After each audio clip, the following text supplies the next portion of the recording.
اعوذ باللہ من الشیطان الرجیم بسم اللہ الرحمن الرحیم۔ سورۃ الدہر مکیہ، سورۃ الدہر مکی صورت ہے۔ اس کی 21 آیات اور 2 رکوع ہیں۔ هل اتی علی الانسان، انسان پر کبھی ایسا وقت آیا ہے کہ نہیں، حین من الدہر لم یکن شیئا مذکورا، جب وہ کوئی قابل ذکر چیز نہ تھا۔ حل یہ دراصل استفہام کے لیے آتا ہے، سوال کرنے کے لیے، اور بعض اوقات کسی بدیہی اور کھلی اور واضح چیز کو بصورت استفہام اس لیے تعبیر کیا جاتا ہے کہ اس کا واضح ہونا اور مزید مؤکد ہو جائے۔ جیسے کہ کسی سے پوچھا جائے دن کے وقت کہ کیا ابھی دن نہیں ہے، یعنی مطلب یہ ہے کہ ابھی دن ہے، کوئی بھی اس کا انکار نہیں کر سکتا۔ تو یہاں پر بھی اللہ تعالیٰ نے فرمایا کہ حل اتی علی الانسان حین من الدہر لم یکن شیئا مذکورا، انسان پر کبھی ایسا وقت آیا ہے کہ نہیں جب وہ کوئی قابل ذکر چیز ہی نہیں تھا، یعنی ایک ایسا وقت بھی تھا کہ جب انسان کا کہیں ذکر ہی نہیں تھا، وہ وجود میں آیا ہی نہیں تھا۔ کبھی اس کے آباء و اجداد نے بھی نہیں سوچا ہوگا کہ ہماری اولاد میں سے کوئی ایسا شخص پیدا ہوگا جس کا یہ نام ہوگا، ایسی اس کی شکل و صورت ہوگی۔ انا خلقنا الانسان من نطفۃ، بے شک ہم نے انسان کو من نطفۃ امشاج، ملے جلے نطفے سے اس طرح پیدا کیا کہ نبتلیہ، کہ اسے آزمائیں، فجعلناہ سمیعا بصیرا، اور اسے ایسا بنایا کہ وہ سنتا بھی ہے، دیکھتا بھی ہے۔ نطفۃ امشاج، یعنی ہم نے پیدا کیا انسان کو ایک مخلوط نطفہ سے۔ امشاج مشج یا مشیج کی جمع ہے، جس کے معنی مخلوط کے آتے ہیں، اور یہاں ظاہر یہ ہے کہ مرد اور عورت کا مخلوط جو ہے اسی سے انسان پیدا ہوتا ہے۔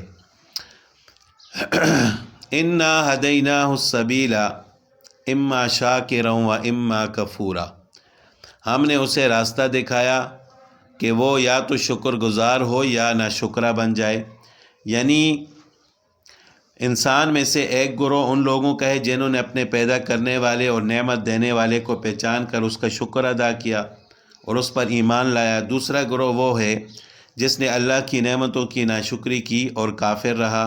اس کے بعد ان دونوں گروہوں کو جزا اور انجام کا ذکر فرمایا کہ کافروں کے لیے زنجیریں اور توق اور جہنم ہے، جس کا بھی آگے ذکر آ رہا ہے کہ انا اعتدنا للکافرین سلاسل و اغلالا، ہم نے ہی کافروں کے لیے زنجیریں، گلے کے توق، و سعیرا، اور بھڑکتی ہوئی آگ تیار کی ہے۔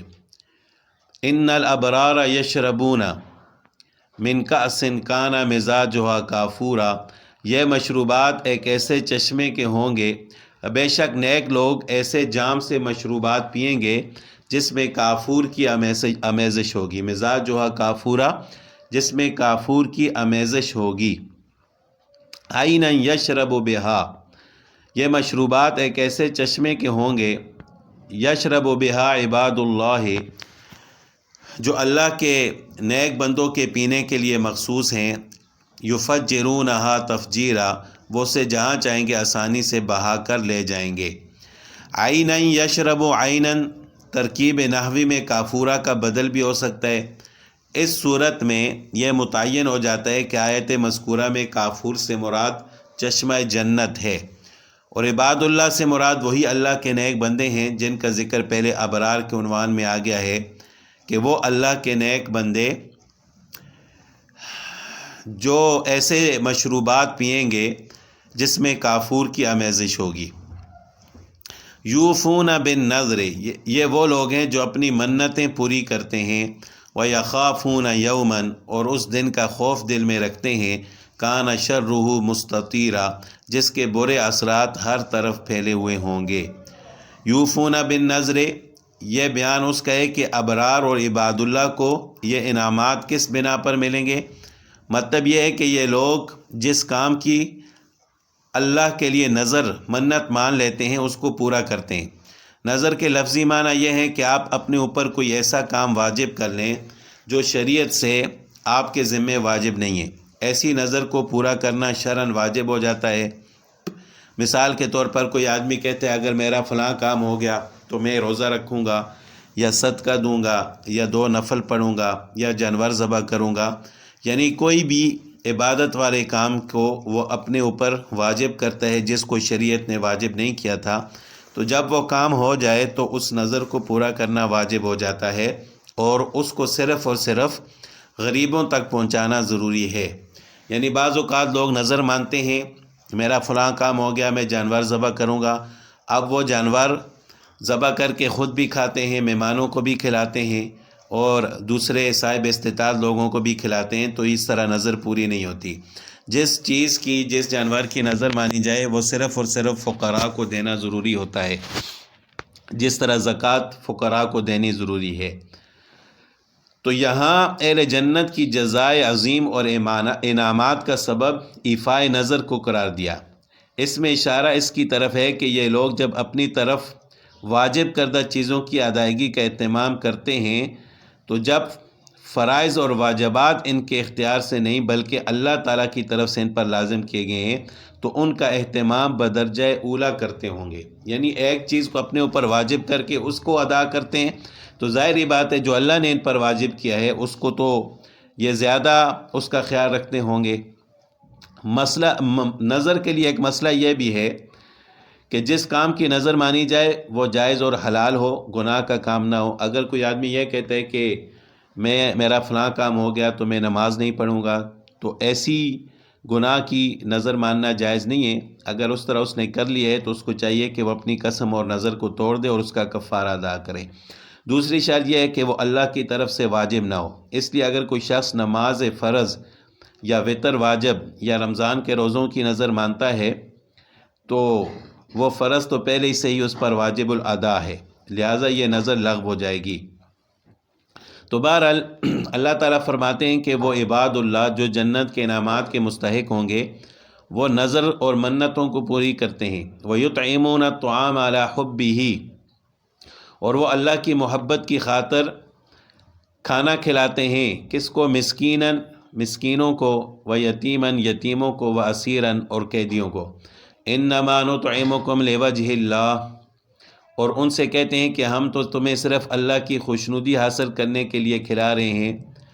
لا نرید منکم جزاء ولا شکورا، ہم تم سے نہ کوئی بدلہ چاہتے ہیں اور نہ کوئی شکریہ۔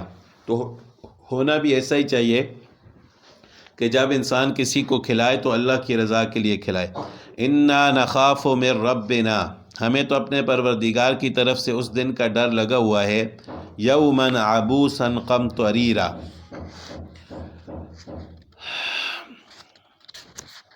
جس میں چہرے بری طرح بگڑے ہوئے ہوں گے۔ فوقاہم اللہ شر ذلک اليوم، ہمیں تو اپنے پر اس کا نتیجہ یہ ہوگا، فوقاہم اللہ شر ذلک اليوم، اس کا نتیجہ یہ ہے کہ اللہ ایسے لوگوں کو اس دن کے برے اثرات سے بچا لے گا۔ وَلَقَّاهُمْ نَظْرَةً وَسُرُورًا، اور ان کو شادابی اور سرور سے نوازے گا۔ وَجَزَاهُمْ بِمَا صَبَرُوا جَنَّةً وَحَرِيرًا، انہوں نے جو صبر سے کام لیا تھا اس کے بدلے میں انہیں جنت اور ریشمی لباس عطا فرمائے گا۔ مُتَّكِئِينَ فِيهَا عَلَى الْأَرَائِكِ، وہ ان باغوں میں آرام اور اونچی نشستوں پر تکیے لگائے ہوئے بیٹھے ہوں گے۔ لا يَرَوْنَ فِيهَا شَمْسًا وَلَا زَمْهَرِيرًا، جہاں نہ وہ دھوپ کی تپش دیکھیں گے اور نہ کڑاکے کی سردی۔ وَدَانِيَةً عَلَيْهِمْ ظِلَالُهَا، اور حالت یہ ہوگی کہ ان باغوں کے سائے ان پر جھکے ہوئے ہوں گے۔ وَذُلِّلَتْ قُطُوفُهَا تَذْلِيلًا، اور ان کے پھل مکمل طور سے ان کے آگے آرام کر دیے جائیں گے۔ یہ جنت کے عجیب خصوصیات بیان فرمائی گئی ہیں کہ عام طور سے چاندی شفاف نہیں ہوتی، اس لیے چاندی کا برتن شیشے کی طرح شفاف نہیں ہو سکتا، لیکن وہاں کے یہ گلاس چاندی کے ہونے کے باوجود شیشے کی طرح شفاف ہوں گے، جیسا کہ آگے والی آیت میں آ رہا ہے کہ وَيُطَافُ عَلَيْهِمْ بِآنِيَةٍ مِّن فِضَّةٍ، اور ان کے سامنے چاندی کے برتن اور پیالے کی گردش وہ پیالے گردش میں لائے جائیں گے، من فضۃ و اکواب کانت قواریرا، جو شیشے کے ہوں گے۔ دنیا میں چاندی کا برتن کثیف ہوتا ہے، آئینے کی طرح نہیں ہوتا، اور جو کانچ سے تیار کیا جاتا ہے وہ چاندی نہیں ہوتی، یعنی ان دونوں میں تضاد ہے، جو کانچ ہے وہ چاندی نہیں ہے اور جو چاندی ہے وہ کانچ نہیں ہے، مگر یہ جنت کی خصوصیت ہے کہ وہاں کی چاندی آئینے کی طرح شفاف ہوگی۔ حضرت عبداللہ بن عباس رضی اللہ تعالیٰ عنہ نے فرمایا کہ جنت میں جتنی چیزیں ملیں گی ان سب کی نظیر اور شبیہ دنیا میں بھی ملتی ہے، سوائے ان گلاسوں کے اور برتنوں کے جن کی ساخت چاندی سے ہے مگر آئینے کی طرح شفاف ہیں۔ قواریر من فضۃ قدروہا تقدیرا، شیشے بھی چاندی کے جنہیں بھرنے والوں نے توازن کے ساتھ بھرا ہوگا۔ وَيُسْقَوْنَ فِيهَا كَأْسًا، اور وہاں ان کو ایسا جام پلایا جائے گا، کانا مزاجها زنجبیلا، جس میں سونٹھ ملا ہوا ہوگا، عَيْنًا فِيهَا تُسَمَّى سلسبیلا، وہاں کے ایسے چشمے سے جس کا نام سلسبیل ہے۔ وَيَطُوفُ عَلَيْهِمْ وِلْدَانٌ مُخَلَّدُونَ، ان کے سامنے خدمت کے لیے ایسے لڑکے گردش میں ہوں گے جو ہمیشہ لڑکے ہی رہیں گے، یعنی ان لڑکوں کی عمر ایک جیسی رہے گی، ان پر کبھی بڑھاپا نہیں آئے گا۔ اذا رأیتہم حسبتہم لؤلؤا منثورا، جب تم انہیں دیکھو گے تو یہ محسوس کرو گے کہ وہ موتی ہیں جو بکھیر دیے گئے ہیں۔ وَإِذَا رَأَيْتَ ثَمَّ رَأَيْتَ نَعِيمًا وَمُلْكًا كَبِيرًا، اور حقیقت تو یہ ہے کہ جب آپ وہ جگہ دیکھو گے تو آپ کو نعمتوں کا ایک جہاں اور ایک بڑی سلطنت نظر آئے گی۔ عالیہم ثیاب سندس خضر واستبرق، ان کے اوپر باریک ریشم کا سبز لباس اور دبیز ریشم کے کپڑے ہوں گے۔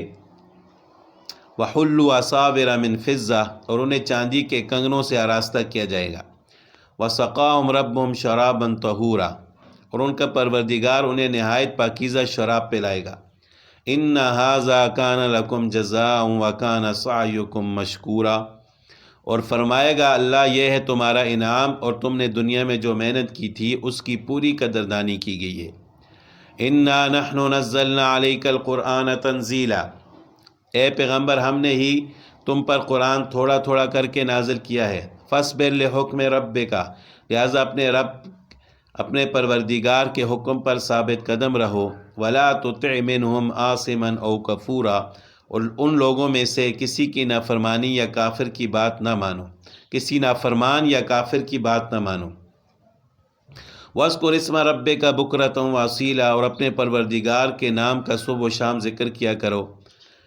وَمِنَ اللَّيْلِ فَاسْجُدْ لَهُ، اور کچھ رات کو بھی اس کے آگے سجدہ کیا کرو۔ وَسَبِّحْهُ لَيْلًا طَوِيلًا، اور رات کے لمبے وقت میں بھی اس کی تسبیح کرو۔ إِنَّ هَؤُلَاءِ يُحِبُّونَ الْعَاجِلَةَ، یہ لوگ دنیا کی فوری چیزوں سے محبت کرتے ہیں۔ وَيَذَرُونَ وَرَاءَهُمْ يَوْمًا ثَقِيلًا، اور اپنے آگے جو باری دن آنے والے ہیں اسے نظر انداز کیے ہوئے ہیں۔ نَحْنُ خَلَقْنَاهُمْ، ہم نے ہی انہیں پیدا کیا۔ وَشَدَدْنَا أَسْرَهُمْ، اور ان کے جوڑ بند مضبوط کیے ہیں۔ وَإِذَا شِئْنَا بَدَّلْنَا أَمْثَالَهُمْ تَبْدِيلًا، اور ہم جب چاہیں ان کے بدلے ان جیسے دوسرے پیدا کر دیں۔ إِنَّ هَذِهِ تَذْکِرَةٌ، حقیقت یہ ہے کہ یہ ایک نصیحت کی بات ہے۔ فَمَنْ شَاءَ اتَّخَذَ إِلَىٰ رَبِّهِ سَبِيلًا، اب جو چاہے اپنے پروردگار کی طرف جانے والا راستہ اختیار کر لے۔ وَمَا تَشَاءُونَ إِلَّا أَن يَشَاءَ اللَّهُ، اور جو تم چاہو گے نہیں جب تک اللہ نہ چاہے۔ ان اللہ کان علیما حکیما، اور اللہ علم کا بھی مالک ہے، حکمت کا بھی مالک ہے۔ یدخل من